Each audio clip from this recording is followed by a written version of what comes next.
ഗോവിന്ദ. അതിസുന്ദരമായ ഭഗവാന്റെ രാസലീല ഓരോ ഗോപികമാർക്കും അവിടെ സ്വന്തമായി കൃഷ്ണനെ ലഭിച്ചു എന്നാണ്. രണ്ട് ഗോപികമാരുടെ നടുവിലായിട്ടൊരു കൃഷ്ണൻ, രണ്ട് കൃഷ്ണന്മാരുടെ നടുവിലൊരു ഗോപിക എന്ന ഭാവത്തിൽ സർവ്വവിധത്തിലും പ്രപഞ്ചത്തെ മുഴുവൻ അനുഗ്രഹിച്ചു നടന്നതായ രാസലീലയെ പാടി പിന്നീട് ഭഗവാൻ ശംഖചൂഡൻ എന്ന അസുരനെ വധിക്കുന്ന രംഗവും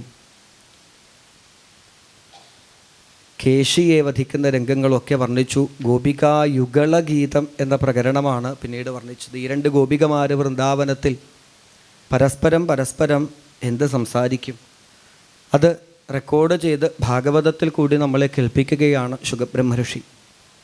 ഈ ഗോപികമാരുടെ സംസാരം നമ്മളെന്തിനാണ് കേൾക്കുന്നത് എന്നാണെങ്കിൽ, നമ്മുടെ സംസാരം കുറയും, നമ്മുടെ സംസാര ദുഃഖം കുറയും. കാരണം ഗോപികമാർക്ക് പറയാനുണ്ടായിരുന്നതും അവർ പരസ്പരം പറഞ്ഞതും പാടിയതുമൊക്കെ കൃഷ്ണനെക്കുറിച്ച് മാത്രമായിരുന്നു. അവരേതൊരു വിഷയത്തെ പറയാൻ പുറപ്പെട്ടാലും അവസാനം എത്തിച്ചേരുക കൃഷ്ണനിലേക്കായിരുന്നു. പ്രാരബ്ധം ഉണ്ടായിരുന്നില്ലേ അവർക്ക്? ഉണ്ടായിരുന്നു. പലതരം ദുഃഖങ്ങൾ ഉണ്ടായിരുന്നില്ലേ? ഉണ്ടായിരുന്നു. പക്ഷേ ആ പ്രാരബ്ധങ്ങളെക്കുറിച്ച് പറയാൻ തുടങ്ങിയാലും അവർ അതവസാനിപ്പിക്കുക കൃഷ്ണകഥകളിലാണ്. അതോടുകൂടി പറഞ്ഞു വന്ന പ്രാരബ്ധം അവർ മറന്നു പോകുന്ന രണ്ട് ഗോപികമാർ തമ്മിൽ സംസാരിക്കുക. പശുവിന് തീരെ സുഖില്ല. വലിയ സങ്കടത്തോടെയാണ് പറഞ്ഞു തുടങ്ങിയത്, പശുവിന് തീരെ സുഖില്ല. അപ്പോൾ ഇവൾ ചോദിക്കും, ഏത് പശുവിന്? അപ്പം പറയും, പണ്ട് കൃഷ്ണൻ ആ കൊമ്പിൽ പിടിച്ച് തൂങ്ങിയില്ലേ, അത് ഞാൻ അറിഞ്ഞിട്ടില്ലല്ലോ. പിന്നെ ആ കഥ ഇങ്ങ് പറയും. അതോടുകൂടി എന്തായി? പറഞ്ഞു വന്ന ദുഃഖം ഇവരങ്ങ് മറക്കും, കൃഷ്ണകഥകളെ പറയാൻ തുടങ്ങും.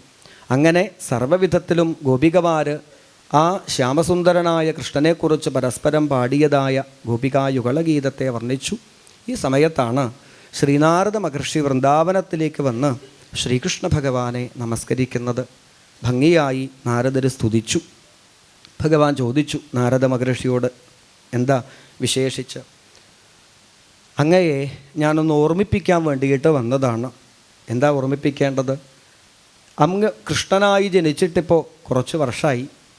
എന്തിനാ കൃഷ്ണാവതാരം എന്ന് വെച്ചാൽ ഭൂമി ഭാരത്തെ നശിപ്പിക്കാൻ വേണ്ടിയിട്ടാണ്. കംസൻ, ജരാസന്ധൻ, ശിശുപാലൻ തുടങ്ങിയതായ മഹാദുഷ്ടന്മാരെ വധിക്കാൻ വേണ്ടിയിട്ടാണ്. പറയുമ്പോൾ കുറച്ച് ദുഷ്ടന്മാരെയൊക്കെ കൊന്നിട്ടുണ്ടെങ്കിലും ഇവരുടെയൊക്കെ നേതാക്കന്മാരിപ്പോഴും ഭൂമിക്ക് ഭാരമായിട്ട് ബാക്കി കിടക്കുക.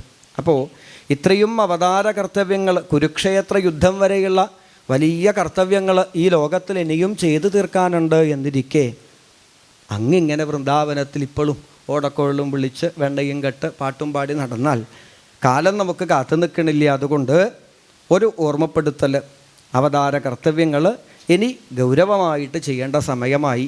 ഈ കുട്ടിക്കളിയൊക്കെ മാറ്റിവെക്കാം. ഇനി കൃഷ്ണാവതാരം ഒന്ന് മാറേണ്ട സമയമാണ്. ഒരു മാറ്റത്തിന് ഇതുവരെ കയ്യിലെടുത്ത ഓടക്കോളിൽ താഴെ വയ്ക്കാം. ചമ്മട്ടിയും കടിഞ്ഞാണും കയ്യിലേക്ക് എന്താ ഗോപികമാരോടുള്ള കൊഞ്ചലും കുഴയിലൊക്കെ നിർത്തിയിട്ട് അർജുനാദികൾക്കുള്ളതായ ഗീതോപദേശം കൊടുക്കേണ്ട ആ ഒരു അവതാര ഭാവത്തിലേക്ക് ഇനി മാറണം. ഇവിടെ ഭഗവാൻ നാരദരോട് ചോദിക്കണു, ശരി നാരദ മഹർഷി, ഇനി ഞാൻ എന്തൊക്കെയാണ് ചെയ്യേണ്ടതെന്ന് ഭഗവാൻ അറിയാഞ്ഞിട്ടാണോ? അല്ല. പക്ഷെ നാരദരാണ് ഭഗവാന് ഒരു ലിസ്റ്റ് വായിച്ച് കേൾപ്പിച്ചു കൊടുക്കുന്നത്. കംസനെ കൊല്ലണം, അത് കഴിഞ്ഞ് മുചുകുന്ദനെ അനുഗ്രഹിക്കണം, അത് കഴിഞ്ഞ് ദ്വാരകയിൽ പോകണം. അപ്പോൾ എന്തേ ഇങ്ങനെ നാരദർ പറയാൻ കാരണം എന്ന് വെച്ചാൽ പരിപൂർണമായും തൻ്റെ കൃഷ്ണലീലകൾ അത് ഭക്തന്മാർക്ക് ആനന്ദം കൊടുക്കുന്ന തരത്തിലാവണം എന്നുള്ളത് കൊണ്ടാണ് നാരദർ ഇവിടെ ഒരു ലിസ്റ്റ്, അടുത്തത് എന്തൊക്കെയാണ് കൃഷ്ണൻ ചെയ്യേണ്ടത് എന്ന് അവിടെ പറഞ്ഞു കൽപ്പിച്ചു. രാജസൂയ യാഗം വരെയുള്ള ആ ഭാഗങ്ങളൊക്കെ നാരദർ പറഞ്ഞു കൽപ്പിച്ചു. അപ്പോൾ ഇതിൻ്റെ ബാക്കി അത് രാജസൂയത്തിന് ഞാൻ വരുമ്പോൾ കാണുമല്ലോ, അപ്പോഴേക്കും ബാക്കി ലിസ്റ്റ് ഞാൻ ഉണ്ടാക്കി കൊണ്ടുവന്നോളാമെന്ന് പറഞ്ഞ് ഭഗവാനെ നമസ്കരിച്ചു. അതിലാദ്യം കംസവധം. പെട്ടെന്ന് കംസനെ കൊല്ലാൻ വലിയ പണിയൊന്നുമില്ല ഭഗവാന്, അല്ലേ? ഒന്ന് മനസ്സിൽ ഇവിടുന്ന് സങ്കല്പിച്ചാൽ മതി കംസൻ അവിടെ മരിക്കാൻ. പക്ഷേ അങ്ങനെ കംസനെ കൊന്നാൽ കൃഷ്ണാവതാരത്തിനൊരു സൗന്ദര്യം ഉണ്ടാവില്ല. അപ്പോൾ കംസവധം അതും ഒരു പ്രഭാഷണ വിഷയമായി, അല്ലേ? കലിയുഗത്തിലുള്ള ആൾക്കാർ സന്തോഷത്തോടെ പാടി സന്തോഷത്തോടെ കേൾക്കുന്ന ഒരു രംഗമാവണം, അതും ഒരു ലീലയായിട്ട് തീരണം. അതിനെന്താ വേണ്ടത്? അതിനൊരു കാരണമൊക്കെ ഉണ്ടായി. ആ കാരണം കൊണ്ട് മഥുരയിലേക്ക് പോയി. അങ്ങനെയൊക്കെ വേണം കംസനെ കൊല്ലാൻ. അപ്പോൾ ഭഗവാൻ പറഞ്ഞു, കാരണം ഉണ്ടാക്കുന്ന കാര്യത്തിൽ നാരദരെ അങ്ങനെ എന്നേക്കാൾ കേമൻ. അതുകൊണ്ട് അങ്ങ് എന്തെങ്കിലും ഒരു കാരണം ഉണ്ടാക്കിയാൽ ഞാൻ മഥുരയിലേക്ക് എത്തിക്കോളാം. അങ്ങനെ നാരദ മഹർഷി നേരെ മഥുരയിലെ കംസൻ്റെ രാജധാനിയിലേക്ക് ഇറങ്ങി വരുന്നു. സർവ്വവിധത്തിലും കംസൻ്റെ രാജധാനിയിലേക്ക് നാരദരെത്തിയപ്പോൾ അത്ഭുതമായി നാരദർക്ക്. കാരണം മുൻപ് നല്ല തിരക്കുണ്ടായിരുന്നു കംസൻ്റെ രാജധാനിയിൽ. ഇപ്പോൾ തിരക്ക് കുറേ കുറഞ്ഞിട്ടുണ്ട്. കാരണം പൂതനയുടെ സീറ്റിൽ ആളില്ല, ശകടാസുരൻ്റെയൊക്കെ കസേര ഒഴിഞ്ഞിട്ടുണ്ട്. കംസനെ കണ്ടപ്പോഴാണ് നാരദർക്ക് അത്ഭുതം തോന്നിയത്. കാരണം എന്താ വെച്ചാൽ തടിച്ചു കൊടുത്ത ശരീരത്തോടു കൂടി ഉണ്ടായിരുന്ന കംസൻ ഇപ്പോൾ ആകെ ക്ഷീണിച്ചിട്ടുണ്ട്. കാരണം കംസൻ ഇപ്പോൾ ഉറക്കമൊന്നുമില്ല. 8ാമത്തെ കുട്ടി നിൻ്റെ അന്തകനായിരിക്കുമെന്ന് കേട്ട നിമിഷം മുതൽ ഞെട്ടാൻ തുടങ്ങിയതാണ് കംസൻ.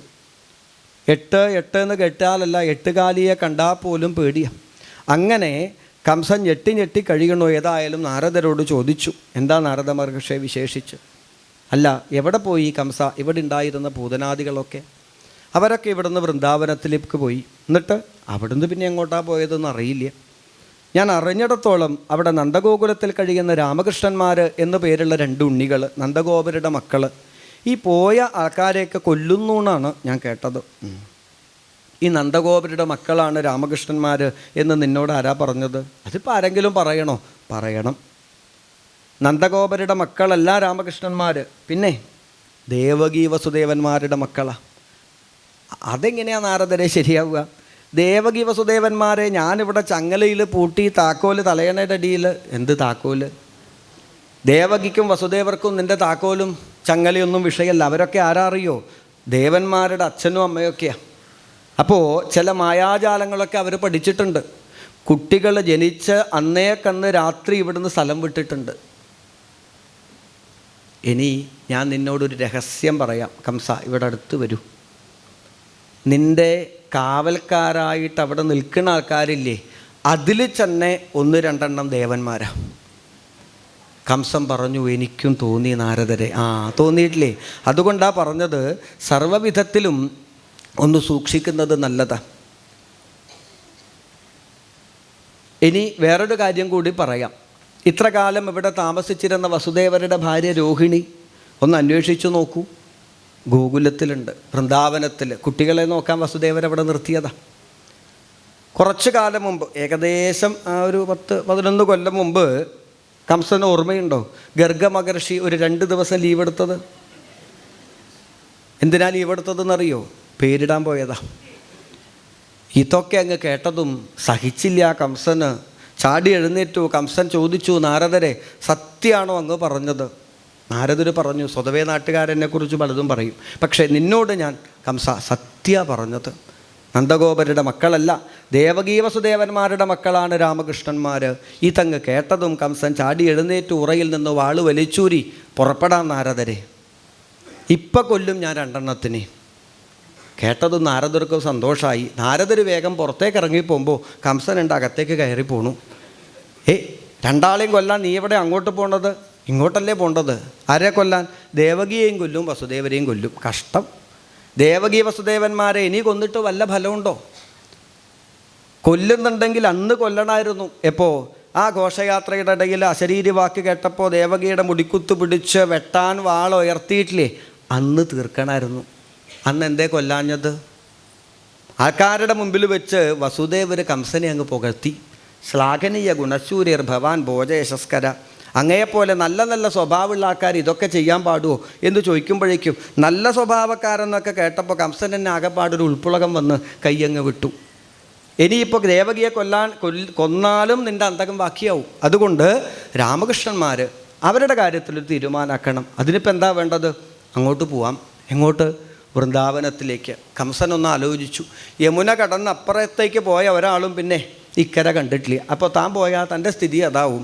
കംസൻ പറഞ്ഞു, കുട്ടികളല്ലേ, ഞാൻ അങ്ങോട്ട് പോണതൊരു അഭിമാനക്കേടുണ്ട്. അതിന് അവരെങ്ങോട്ട് കൊണ്ടുവരിക. അതിനിപ്പോൾ ഞാൻ വിളിച്ചാൽ അവർ വരുമോ? എന്തെങ്കിലും സൂത്രം പറഞ്ഞ് കൊണ്ടുവരൂ. നാരദരെ, സൂത്രം ഉണ്ടാക്കുന്ന കാര്യത്തിൽ നിങ്ങൾ തന്നെയല്ലേ കേമൻ, എന്തെങ്കിലും ഒരു സൂത്രം പറയൂ. കംസനോട് ചോദിച്ചു, അങ്ങയുടെ കൊട്ടാരത്തിൽ പഴയ വല്ല അമ്പോ വില്ലോ അങ്ങനെ എന്തെങ്കിലും പഴയ സാധനങ്ങൾ എന്തെങ്കിലും ഉണ്ടോ?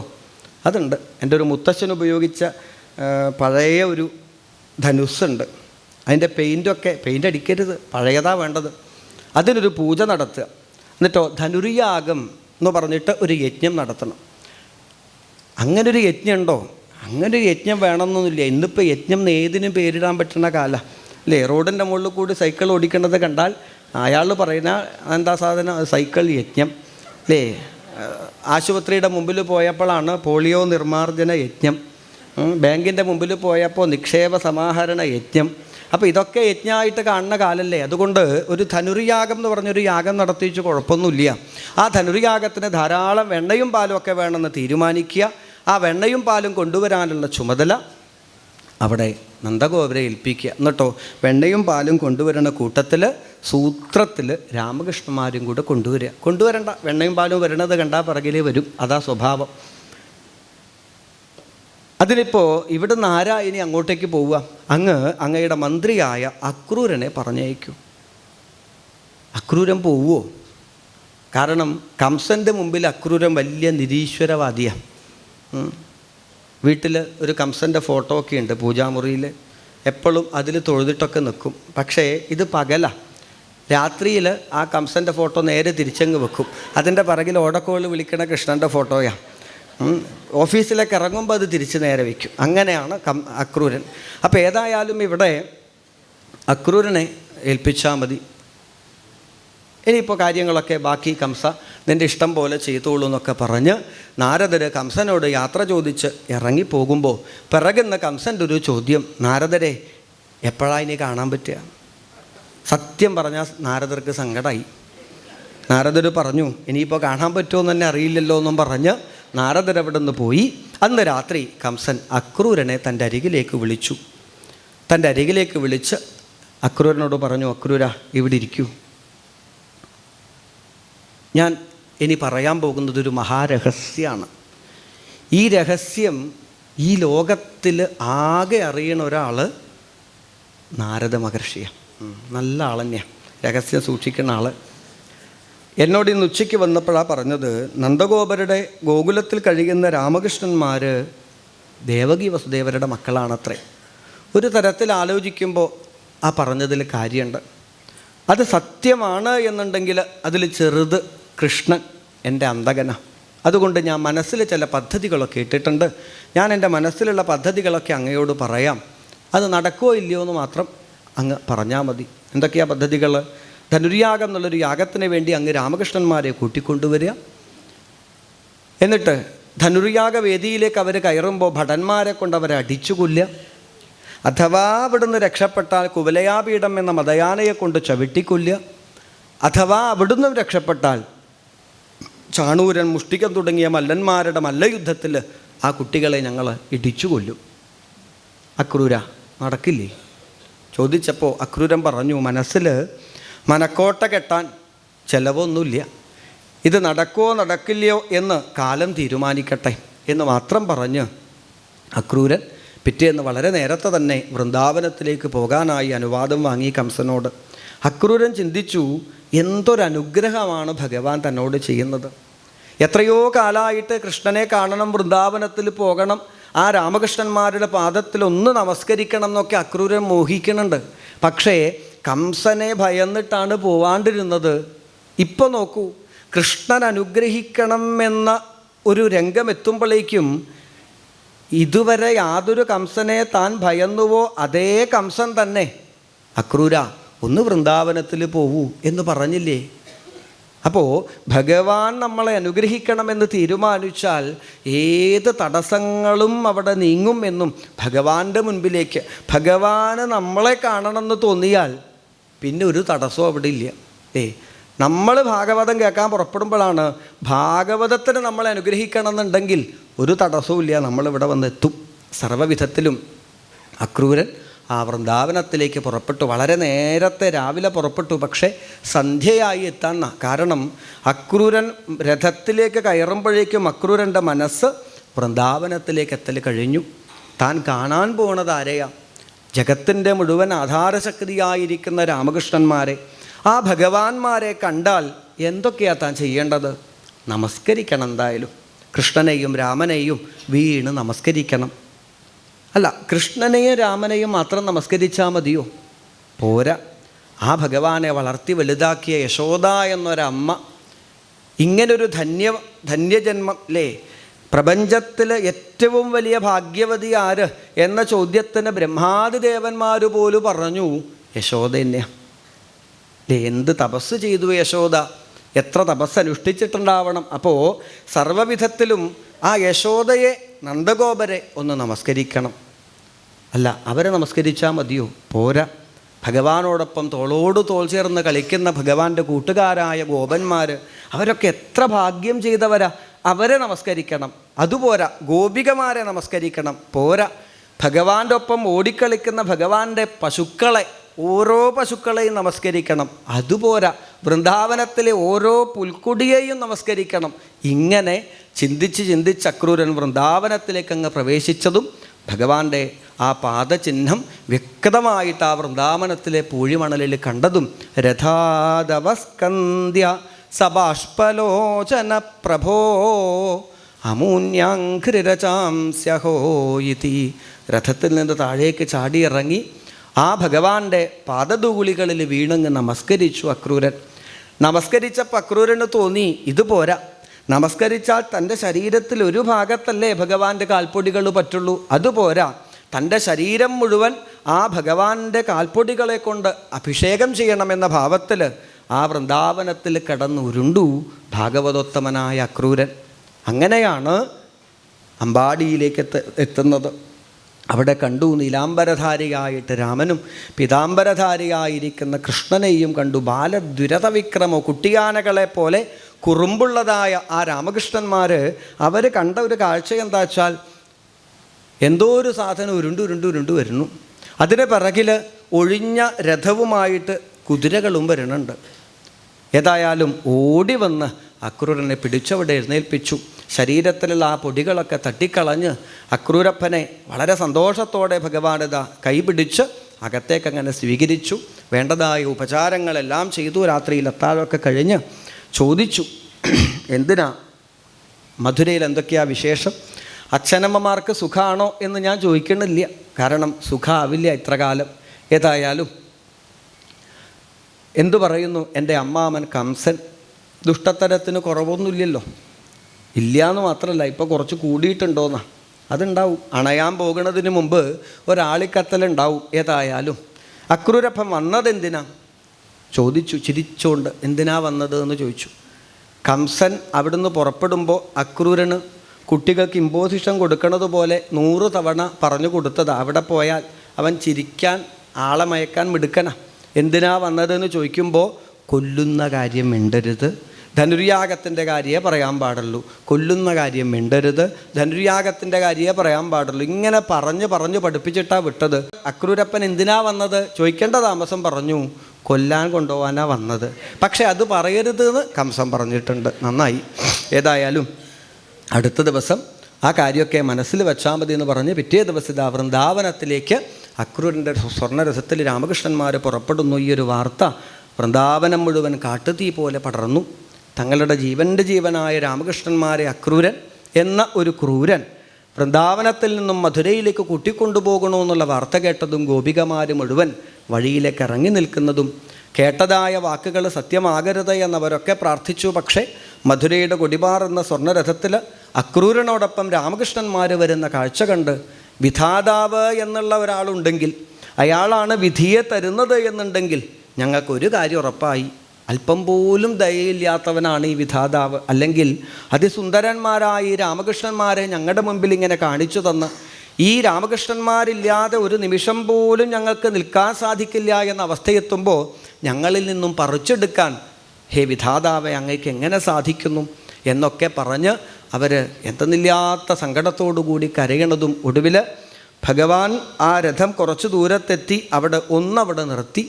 അവിടെ കണ്ട ഒരു ഗോപനോട് ഞാൻ വരും എന്നൊരു വാക്ക് മാത്രം ഗോപികമാരുടെ ആശ്വാസത്തിനായി പറഞ്ഞ് ആ രഥം അവിടെ നിന്ന് നീങ്ങുന്നതും രഥം നീങ്ങുന്നത് വരെ രഥത്തിൻ്റെ കൊടിക്കൂറ മറയുന്നത് വരെ, രഥം പോകുന്ന വഴിയിലുള്ള പൊടിപടലങ്ങൾ മായുന്നത് വരെ കണ്ണടയ്ക്കാതെ ആ ഗോപികമാർ ലേഖ്യാനീവ ഒരു ചിത്രം പോലെ കാത്ത് അത് നോക്കി നിന്നു എന്നും, കഴിഞ്ഞ് തിരിഞ്ഞ് നടക്കാൻ വേണ്ടി ശ്രദ്ധിച്ചപ്പോഴാണ് അവരൊരു കാര്യം ചിന്തിച്ചത്.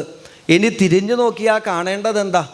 കൃഷ്ണനില്ലാത്ത വൃന്ദാവനം, കൃഷ്ണനില്ലാത്ത ഗോവർദ്ധനം, കൃഷ്ണനില്ലാത്ത യമുനാ നദി, കൃഷ്ണനില്ലാത്ത ഗോശാല, അങ്ങനെ ഒരു വൃന്ദാവനത്തെ ചിന്തിക്കാൻ പോലും ആ ഗോപികമാരുടെ ഹൃദയത്തിന് ശക്തി ഉണ്ടായിരുന്നില്ല. അപ്പോഴാണ് അവർ മനസ്സിലാക്കിയത്, ആ പോയത് വെറുമൊരു കൃഷ്ണനല്ല, നമ്മുടെയൊക്കെ പ്രാണനാണ് പോയത് എന്ന ഭാവത്തിൽ വിസൃജ്യലജ്ജാം രുരുതുസ്മസുസ്വരം ഗോവിന്ദ ദാമോദര മാധവായിതി. ഭഗവാന്റെ തിരുനാമങ്ങളെ ഉറക്കെ ജപിച്ചുകൊണ്ട് ലജ്ജയില്ലാതെ അവർ ആ ഭഗവാൻ പോയ വഴിയിൽ കുറേ ദൂരം ഓടി. അവിടെ മോഹാലസ്യപ്പെട്ട് നമസ്കരിച്ചു വീണു. ഈ ഒരു വൃന്ദാവനത്തിൻ്റെ കരച്ചിൽ അത് കേട്ടു അക്രൂരൻ. ചെവിയിലേക്ക് ഗോപികമാരുടെ ഈ കരച്ചിൽ കേട്ടപ്പോൾ ഇങ്ങോട്ട് വന്ന ആ ഒരു ഉത്സാഹമൊന്നും അക്രൂരനില്ല. തല താഴ്ത്തി രഥം ഓടിക്കുന്നതായ അക്രൂരൻ്റെ കണ്ണുകൾ നിറഞ്ഞൊഴുകാൻ തുടങ്ങി. കഷ്ടേ, വൃന്ദാവനത്തിൻ്റെ സ്വന്തമായിരിക്കുന്ന ഈ കുട്ടികളെ ദുഷ്ടനായ കംസന് കൊല്ലാൻ കൊണ്ടു കൊടുക്കാനാണല്ലോ എനിക്ക് യോഗം എന്നൊക്കെ വിചാരിച്ച് വേവലാതിപ്പെടുന്ന അക്രൂരൻ ഭഗവാൻ ചെറുതായിട്ടൊന്ന് ചെരിഞ്ഞു നോക്കി. അക്രൂരപ്പൻ ഒന്നും സംസാരിക്കണില്ല. നോക്കുമ്പോഴാണ് കണ്ണുകൾ നിറഞ്ഞൊഴുകുന്നുണ്ട്. അപ്പം ഭഗവാന് മനസ്സിലായി താൻ ആരാണ് എന്ന് ഒന്ന് മനസ്സിലാക്കി കൊടുക്കാം. രഥം നിർത്താൻ പറഞ്ഞു. നിർത്തി. അക്രൂരപ്പനോട് പറഞ്ഞു, ഒന്ന് കുളിക്കൂ. ഞാൻ കുളിച്ചിട്ടാണ് പുറപ്പെട്ടത്. അതല്ല, ഈ ഭാഗത്ത് യമുനയിൽ നല്ല തണുപ്പാണ്, ഞങ്ങളൊക്കെ ഇവിടെ വന്നിട്ടാണ് കുളിക്കുക, ഞങ്ങളിവിടെ രഥത്തിലിരുന്നോളാം, അങ്ങ് കുളിച്ചോളൂ എന്നും പറഞ്ഞയച്ചു. ഭഗവാൻ പറഞ്ഞതല്ലേ, ചെന്ന് ആ വെള്ളത്തിലൊന്ന് മുങ്ങി. കണ്ണു തുറക്കേണ്ട ആവശ്യമൊന്നുമില്ല. എന്നാലും ഉള്ളിലുള്ള ആൾ പറഞ്ഞപ്പോൾ ഒന്ന് കണ്ണു തുറന്നു. നോക്കുമ്പോൾ വെള്ളത്തിനടിയിൽ രാമകൃഷ്ണന്മാർ രഥത്തിൽ. കുട്ടികൾ വെള്ളത്തിൽ ചാടാറുണ്ടെന്നറിയാം, രഥം എടുത്തിട്ട് ചാടിയോന്നായി സംശയം. മുകളിലേക്ക് കയറി നോക്കുമ്പോൾ അവിടെ രഥത്തിലിരിക്കുന്നുണ്ട്. വെള്ളത്തിലേക്ക് താഴ്ന്നു നോക്കുമ്പോൾ അവിടെ രഥത്തിലിരിക്കുന്നുണ്ട്. വീണ്ടും കരയിലേക്ക് വരുമ്പോൾ രഥത്തിലിരുന്നിട്ട് എന്താ എന്നൊക്കെ ചോദിക്കുന്നുണ്ട്.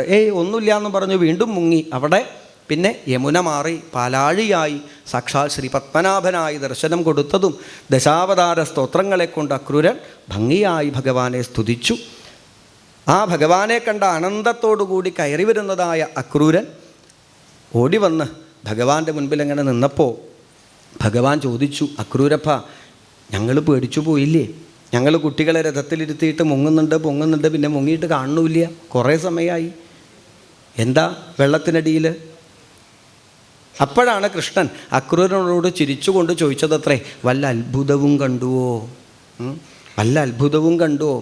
ചിരിച്ചുകൊണ്ടുള്ള കൃഷ്ണൻ്റെ ആ ചോദ്യം കേട്ടപ്പോൾ അക്രൂരൻ ഭഗവാനോട് പറഞ്ഞു, ഭഗവാനെ, ഇപ്പോൾ എനിക്ക് സംശയം, വെള്ളത്തിൽ കണ്ടതാണോ അത്ഭുതം? ഇതെല്ലാം കാണിച്ചു തന്നിട്ട് ഒന്നും അറിയാത്തതുപോലെ വല്ലതും കണ്ടുവോ എന്ന് ചോദിക്കണ ഈ അഭിനയമാണോ അത്ഭുതം? അത്ഭുതം എന്ന് മാത്രമേ പറയാനുള്ളൂ എന്നും പറഞ്ഞ് നമസ്കരിച്ചു. മധുരയിലേക്കെത്തി. അക്രൂരൻ തൻ്റെ കൊട്ടാരത്തിലേക്ക് ക്ഷണിച്ചുവെങ്കിലും ഇവിടെ വന്ന ചില കാര്യങ്ങൾ കഴിഞ്ഞ് അനുഗ്രഹിച്ചോളാമെന്ന് പറഞ്ഞ് സമാധാനിപ്പിച്ചു. അന്ന് വൈകുന്നേരം രാജവീഥിയിലേക്ക് ഇറങ്ങി സർവ്വവിധത്തിലും അലക്കുകാരനെ നിഗ്രഹിച്ച് ആ വസ്ത്രങ്ങളൊക്കെ സ്വീകരിച്ചു. തുന്നൽക്കാരൻ്റെ കയ്യിൽ നിന്നതിനെ പാകപ്പെടുത്തിയെടുത്തു. മാലാകാരനിൽ നിന്നും മാലകളെ സ്വീകരിച്ച് കുബ്ജയുടെ ആ ത്രിവക്രയുടെ സർവ്വവിധത്തിലുള്ളതായ മനോരഥങ്ങളെയും പിന്നീട് സാധിപ്പിച്ചോളാം എന്ന് പറഞ്ഞ് തൽക്കാലം അവളുടെ കൂനുമാറ്റി അതിസുന്ദരിയാക്കി മാറ്റി അനുഗ്രഹിച്ചു. അവിടെ കംസൻ പൂജിച്ചു വച്ചതായ ധനുര്യാഗവേദിയിലേക്ക് രാമകൃഷ്ണന്മാരെ ചാടിക്കയറി വരുന്ന രംഗം. അപ്പോൾ ആരോ കംസനോട് പറഞ്ഞിട്ടുണ്ട്, വില്ല് പൊട്ടിക്കുന്ന ആൾ നിന്നെ കൊല്ലും എന്ന്. അപ്പോൾ കംസൻ വിചാരിച്ചു, എന്നാൽ വില്ല് പൊട്ടാണ്ട് നോക്കിയാൽ മതിയല്ലോ. അതുകൊണ്ട് അതിൻ്റെ ചുറ്റും കുറേ ഭടന്മാരെയൊക്കെ നിർത്തിയിരുന്നു. ഭഗവാൻ ചാടിക്കയറി ആ ധനുസ്സിനെ കുട്ടിയാന കരിമ്പൊടിക്കുന്നത് പോലെ അവിടെ ഒടിച്ചു. അവിടെയുള്ള മല്ലന്മാരെയൊക്കെ ദുഷ്ടന്മാരെയൊക്കെ ആ വില്ലിൻ്റെ കഷ്ണം കൊണ്ട് രാമകൃഷ്ണന്മാരടിച്ചു കൊന്നു. ഈ വില്ല് പൊട്ടുന്നതായ ശബ്ദം മഥുരാപട്ടണം മുഴുവൻ പ്രകമ്പനം കൊണ്ടു. കംസൻ്റെ കാതുകളിലേക്ക് അത് എത്തിച്ചേർന്നു. തൻ്റെ മരണം അടുത്തു എന്നുള്ള സകല ലക്ഷണവും കംസൻ കണ്ടു. പിറ്റേ ദിവസം മല്ലരംഗത്തിലേക്ക് കുവലയാപീഠം എന്ന മതയാനയെ വധിച്ച് ആനക്കുമ്പുകളെ ആയുധമാക്കി ഇറങ്ങി വന്നതായ രാമകൃഷ്ണന്മാർ സകല മല്ലന്മാരെയും വധിച്ചു. ഒടുവിൽ ഉയർന്ന സിംഹാസനത്തിലിരിക്കുന്നതായ കംസൻ്റെ അരികിലേക്ക് ലഖിമ എന്നുള്ളതായ തൻ്റെ യോഗസിദ്ധി കൊണ്ട് ഭഗവാൻ ചാടി വീഴുന്നതും കംസൻ്റെ കഴുത്തു പിടിച്ച് താഴേക്ക് വലിച്ചെറിയണതും മലർന്നടിച്ചു വീണതായ കംസൻ്റെ മാറിടത്തിലേക്ക് മദയാനയുടെ മസ്തകത്തിലേക്ക് ഒരു സിംഹരാജനെ പോലെ ഭഗവാൻ അലറിക്കൊണ്ടുവന്ന് ചാടി വീഴുന്നതുമായ രംഗം ആദ്യം ഒരു വേദന തോന്നിയെങ്കിലും കണ്ണു തുറന്നതായ കംസൻ ശംഖചക്ര ഗദാധാരിയായ ഭഗവാനെ വ്യക്തമായിട്ട് അവിടെ കണ്ടു. ഭഗവാനെ തൻ്റെ മുൻപിൽ കണ്ടുകൊണ്ട് തൻ്റെ കണ്ണുകളെ അടച്ചു. അങ്ങനെ ഭയവും ഭഗവാനിലേക്ക് ചേർത്ത് വച്ചാൽ ഭക്തിയാണ് എന്ന് തെളിയിച്ച പരമഭാഗവതനായി തീർന്നു കംസൻ. സർവ്വവിധത്തിലും കംസ പത്നിമാരെയൊക്കെ സമാധാനിപ്പിച്ചു, ഉഗ്രസേനനെ മോചിപ്പിച്ചു. ഓടിച്ചെന്ന് ആ ദേവകി വസുദേവന്മാരെ നമസ്കരിച്ചപ്പോൾ സസ്വജാതേ ന ശങ്കിതോ. 11 വർഷത്തിന് ശേഷം തിരിച്ചു കിട്ടിയ ആ ഓമനപുത്രന്മാരെ രാമകൃഷ്ണന്മാരെ വാരിയെടുത്ത് മടിയിൽ വെച്ച് ദേവകി വസുദേവന്മാർ ആനന്ദിച്ചു. അങ്ങനെ ആ നിമിഷത്തിലാണ് അതുവരെ മധുരാവാസികളൊക്കെ പറഞ്ഞു, വൃന്ദാവനവാസികളുടെ ഭാഗ്യം നോക്കൂ, ഗോപന്മാരുടെ ഭാഗ്യം നോക്കി, ഈ കൃഷ്ണനെയും രാമനെയും അവർക്ക് എന്നും കാണാലോ എന്നൊക്കെ പറഞ്ഞിരുന്നു. പക്ഷേ ഇപ്പോൾ ദേവകീ വസുദേവന്മാർ ആ കുട്ടികളെ ചേർത്ത് പിടിച്ചപ്പോഴാണ് മധുരാവാസികൾക്ക് മനസ്സിലായത്, ഇത് നമ്മുടെ ഭാഗ്യമാണ്, മധുരയുടെ സ്വന്തമാണ് രാമകൃഷ്ണന്മാർ. അവരൊക്കെ രാമകൃഷ്ണന്മാർക്ക് ജയാരവം മുഴക്കി എല്ലാവരും അത് ആഘോഷമായിട്ടങ്ങനെ ആഘോഷിക്കുമ്പോൾ ഇത്രയും ആൾക്കൂട്ടത്തിനിടയിൽ നിന്ന് ഒരു കരച്ചിൽ കൃഷ്ണൻ്റെ കാതിലേക്ക് വന്ന് പതിച്ചു. അതോടെ ദേവകീ വസുദേവന്മാരുടെ കൈകൾ തട്ടിമാറ്റി രാമകൃഷ്ണന്മാരിറങ്ങി ഓടി കരയുന്നതായ നന്ദഗോപരെ ചേർത്തു പിടിച്ചു. ഇപ്പോഴാണ് നന്ദഗോപർക്ക് ബോധ്യമായത് കൃഷ്ണൻ തൻ്റെ ഉണ്ണിയല്ല എന്നുള്ളതായ സത്യം. സർവ്വവിധത്തിലും സപിത സാജജനനി, ആരൊക്കെ പറഞ്ഞാലും ഞങ്ങൾക്ക് അച്ഛനും അമ്മയും നിങ്ങൾ തന്നെയാണ് എന്ന ഭാവത്തിൽ അവരെ സമാധാനിപ്പിച്ചു. തിരിച്ചു വരും എന്ന പ്രതീക്ഷയോടെ അവരെ പലതരത്തിലുള്ള സമ്മാനപ്പൊതികൾ കൊടുത്തയച്ചു നന്ദഗോപരുടെ കയ്യിൽ. യശോദാമയ്ക്ക് കൊടുക്കണം, ഗോപികമാർക്ക് കൊടുക്കണം എന്നൊക്കെ പറഞ്ഞ് പല സമ്മാനങ്ങളും കൊടുത്തപ്പോൾ നന്ദഗോപർ പറഞ്ഞു, ഇതൊക്കെ ആർക്കു വേണം? വൃന്ദാവനത്തിലേക്ക് എത്തിയാൽ ഇതൊന്നും ആർക്കും വേണ്ടി വരില്ല. അവരൊക്കെ ചോദിക്കുക കൃഷ്ണൻ എവിടെയെന്നാ. ഞാൻ എന്തു പറയും? നാളെ വരുന്നു പറയാം. എന്നിട്ടോ വന്നില്ലെങ്കിൽ നാളെ വരുന്നു പറയാം. അങ്ങനെ സർവ്വവിധത്തിലും നന്ദഗോപരെ ഗർഗാചാര്യരിൽ നിന്ന് ഉപനയനാദി കർമ്മങ്ങളെ ചെയ്ത് അവന്തിയിൽ ചെന്ന് 64 ദിവസങ്ങളെ കൊണ്ട് സാന്ദീപനയിൽ നിന്നും 64 കലകളെ സ്വായത്തമാക്കി പ്രഭാസനദിയിൽ മരിച്ചുപോയ ഗുരുപുത്രനെ യമലോകത്ത് പോയി തിരിച്ചു കൊണ്ടുവന്ന് ഗുരുദക്ഷിണയായി സമർപ്പിച്ചു ഭഗവാൻ. സർവ്വവിധത്തിലും മധുരാധിപതിയായിട്ട് സ്വതവേ ഭഗവാന് തന്നെ ഭരണമൊക്കെ ചെയ്യാം. പക്ഷേ ഇപ്പോഴും സിംഹാസനത്തിൽ മോഹം വച്ചിരിക്കുന്ന ഒരു ആളുണ്ട് അവിടെ, അധികാരം വിടാൻ മടിയുള്ളൊരു വയസ്സൻ. ആര്? ഉഗ്രസേനൻ. അപ്പോൾ ഭഗവാൻ പറഞ്ഞു, ഞങ്ങൾ കുട്ടികളല്ലേ, വലിയ പരിചയമൊന്നുമില്ല, ഞങ്ങളിവിടെ സഹായിക്കാനുണ്ടാവും, എങ്കിലും സിംഹാസനത്തിൽ ഭരണത്തിലിരിക്കേണ്ടത് അത് മുത്തശ്ശൻ തന്നെയാണ് വേണ്ടത്, ഇതാ ഞങ്ങളുടെയൊക്കെ മോഹം എന്ന് പറയേണ്ട താമസം, എനിക്കങ്ങനെ വലിയ മോഹമൊന്നുമില്ല എന്ന് പറഞ്ഞ് ചാടി കയറിയിരുന്നു ഉഗ്രസേനൻ. അങ്ങനെ മധുരാധിപതിയായിട്ട് ഭഗവാൻ തൻ്റെ ലീലകളെ തുടരുമ്പോഴാണ് അവിടെ വച്ച് ഭഗവാന് ഒരു കൂട്ടുകാരനെ ലഭിക്കുന്നത്, പരമഭക്തനായ ഉദ്ധവനെ.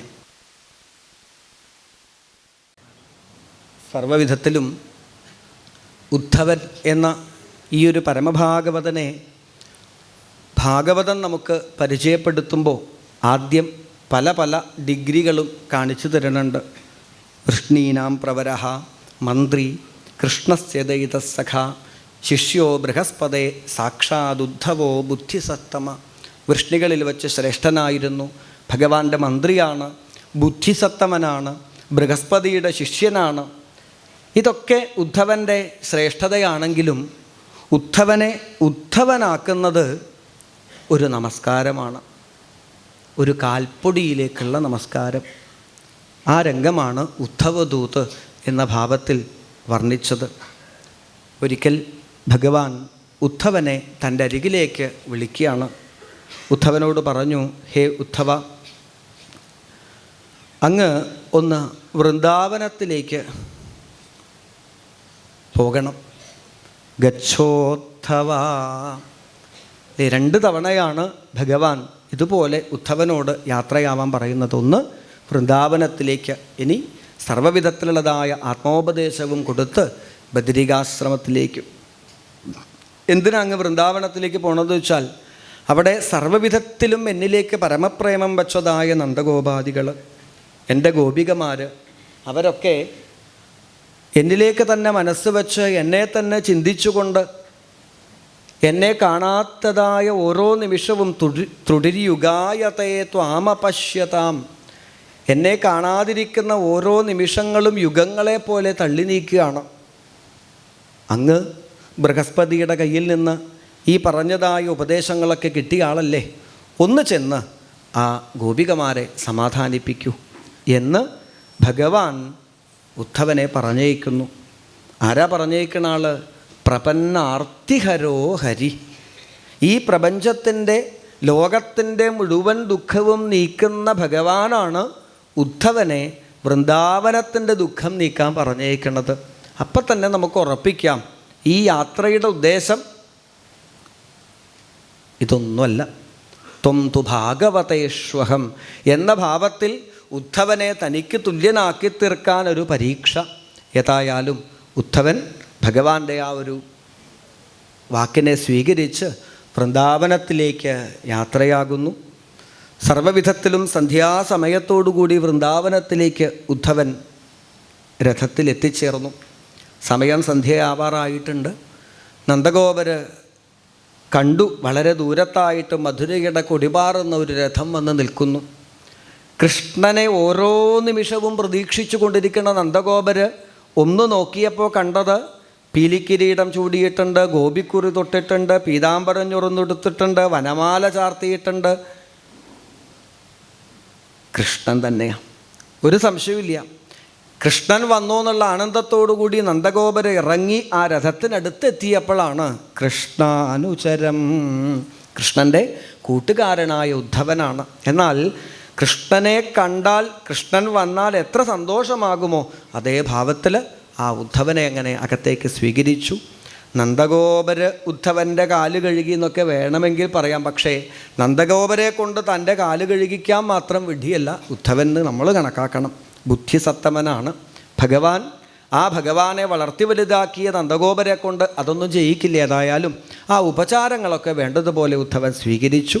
സർവ്വവിധത്തിലും നന്ദഗോപര് ഉദ്ധവനെ കൂട്ടി ഒരു മുറിയിൽ പോയി അവിടെ ഇരുന്നു.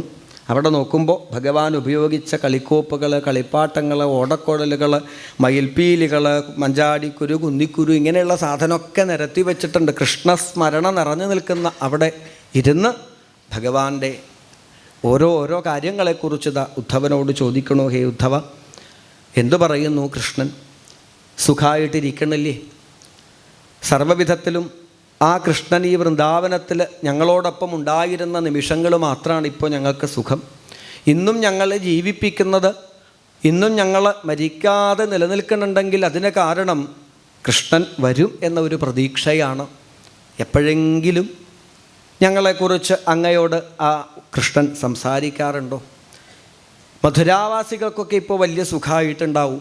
കാരണം അവരൊക്കെ അന്ന് പറയണത് കേട്ടിരുന്നു, എന്തൊരു ഭാഗ്യ ഗോപികമാർക്ക്, എന്തൊരു ഭാഗ്യ ഗോപന്മാർക്ക് എന്നൊക്കെ. ഇപ്പോൾ ആ ഭാഗ്യം അവർക്ക് സ്വന്തമായല്ലോ. അതുകൊണ്ട് അവർക്കിപ്പോൾ മധുരയിലുള്ള ആൾക്കാർക്കൊക്കെ ഇപ്പോൾ സന്തോഷമായിട്ടുണ്ടാവും. ഞങ്ങളുടെ അവസ്ഥ ഇപ്പോൾ കുറച്ച് ബുദ്ധിമുട്ടാണ്. കാരണം എന്താ വെച്ചാൽ സ്വതവേ മനുഷ്യജന്മത്തിൽ രണ്ട് തരത്തിലുള്ള സുഖങ്ങളാണ്. ഒന്ന് ലൗകികമായ സുഖം, മറ്റൊന്ന് ആധ്യാത്മികമായ സുഖം. ലൗകികമായ സുഖം എന്ന് വെച്ചാൽ നന്നായിട്ട് ഭക്ഷണം കഴിക്കുക, ഭംഗിയായി കിടന്നുറങ്ങുക, ഇതൊക്കെയാണ്. പക്ഷേ കൃഷ്ണൻ പോയതോടെ ഇതൊന്നും ഇപ്പോൾ നേരാവണ്ണം നടക്കണില്ല. ഭക്ഷണം കഴിക്കാനാവണില്ല, ഉറങ്ങാൻ പറ്റണില്ല. അപ്പോഴൊക്കെ ഓരോ രംഗങ്ങൾ കൃഷ്ണനെക്കുറിച്ച് ഓർമ്മ വരും. എന്നാൽ പിന്നെ ആധ്യാത്മികമായിട്ട് അല്ലേ പൂജ കഴിക്കാനിരിക്കാച്ചാലോ അവിടെയും കൃഷ്ണൻ്റെ ലീലകളാ ഓർമ്മ വരിക. അല്ലേ, അപ്പം ഗണേശനു നിവേദിക്കുവാൻ, ഗണപതിക്ക് നേദിക്കാൻ വേണ്ടി അപ്പം വച്ച് ഞാനിരുന്നാൽ അപ്പോൾ അവിടെ നിന്ന് മുട്ടുകുത്തി ഇങ്ങനെ വരൂത്രേ. തുമ്പിക്കൈ പോലെ കൈയൊക്കെ ഉയർത്തിയിട്ട് അച്ഛൻ്റെ ഗണപതി ഞാനാ തരൂ എന്നും പറഞ്ഞ് ആ അപ്പം വാങ്ങി പോകുന്നതായ കൃഷ്ണനെ ഓർമ്മ വന്നാൽ പിന്നെ ഇപ്പോൾ ഗണപതിക്ക് കൊടുക്കാൻ പറ്റുമോ? സർവ്വവിധത്തിലും ഇത്തരത്തിൽ എല്ലാ സുഖങ്ങളും നഷ്ടപ്പെട്ട് കൃഷ്ണനെക്കുറിച്ച് മാത്രം ചിന്തിച്ച് ആ കൃഷ്ണസ്മരണയിലാണിപ്പോൾ ഞങ്ങളുടെ ജീവിതം എന്ന് പറഞ്ഞപ്പോൾ ഉദ്ധവൻ പറഞ്ഞു, നിങ്ങളൊക്കെ ഭാഗ്യവാന്മാരാണ്. യഥാർത്ഥത്തിൽ ഭഗവാന് അച്ഛനോ അമ്മയോ ജനനോ മരണമോ ഒന്നുമില്ല. എങ്കിലും ആ സർവേശ്വരനായ ഭഗവാനെ ഇങ്ങനെ പുത്രഭാവത്തിൽ സദാസമയവും നിങ്ങൾക്ക് സ്മരിക്കാൻ സാധിക്കുന്നുണ്ടെങ്കിൽ നന്ദഗോപരെ ധന്യമാണ് നിങ്ങളുടെ ജന്മം എന്നൊക്കെ ആ ഉദ്ധവൻ പറയുന്നതായ രംഗം. നന്ദഗോപരും ഉദ്ധവനും പരസ്പരം കൃഷ്ണൻ്റെ മഹിമകളെ പറയുമ്പോൾ അതൊക്കെ കേട്ടുകൊണ്ടിരിക്കുന്ന ഒരു യശോദാദേവി. പിറ്റേന്ന് പ്രഭാതത്തിൽ ഉദ്ധവനതാ യമുനയിലേക്ക് പോയി കുളിച്ചു. കുളി കഴിഞ്ഞ് വരുന്നതായ ആ ഉദ്ധവൻ കണ്ടു വൃന്ദാവനത്തിൻ്റെ ഒരു പ്രഭാതഭേരി. ഉദ്ഗായതീനാം അരവിന്ദലോചനം. ഓരോ ഗൃഹങ്ങളിൽ നിന്നും ഭഗവാന്റെ രാമകൃഷ്ണ ദാമോദര നാമങ്ങളങ്ങനെ ഉയർന്നു കേൾക്കുന്ന രംഗത്തിൽ ഉദ്ധവൻ കയറി വരുന്നതും ഗോപികമാർ രാവിലെ വാതിൽ തുറന്നപ്പോൾ തന്നെ കണ്ടത് മധുരയുടെ ഒരു രഥം. അക്രൂര ആഗതക്കിം വാ. ഇനി അന്ന് വന്ന അക്രൂരൻ വീണ്ടും വന്നതാണോ? ഇനിയിപ്പാരാ ഇവിടുന്ന്? അല്ല, ചിലപ്പോൾ കംസൻ മരിച്ചിട്ടിപ്പോൾ ഒരു വാർഷിക ആവാറായല്ലോ, ഇനി അതിന് വല്ല ബലിയോ മറ്റോ ഉണ്ടെങ്കിൽ നന്ദഗോപരെയോ ഞങ്ങളെയോ പിടിച്ചു കൊണ്ടുപോകാൻ വന്നതാണോ എന്നൊക്കെ വിചാരിച്ച് നിൽക്കുമ്പോഴാണ് ആ ഉദ്ധവൻ്റെ വരവ്.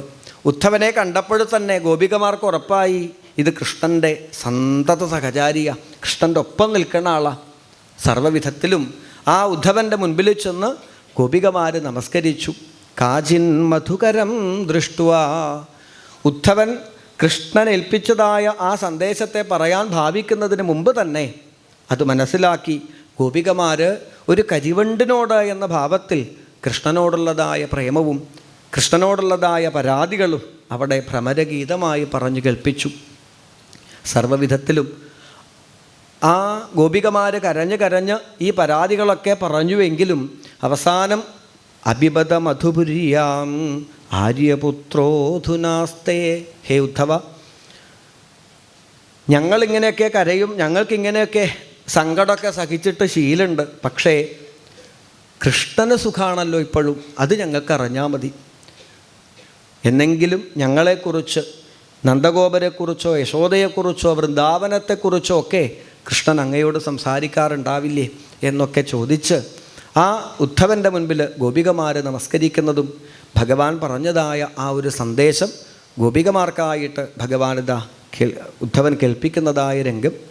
സർവ്വവിധത്തിലും ആ ഒരു ഭഗവാന്റെ സന്ദേശം കേട്ട് മനസ്സിനെ അടക്കിയതായ ഗോപികമാർ പിന്നീട് ഉദ്ധവൻ അവിടെ താമസം തുടങ്ങിയെന്ന. കാരണം ഭഗവാൻ തന്നെ ഇങ്ങോട്ട് അയച്ചത് ഈ ഭക്തിയെ പഠിക്കാനാണ് എന്നൊരു ബോധം ഉദ്ധവനുണ്ടായി.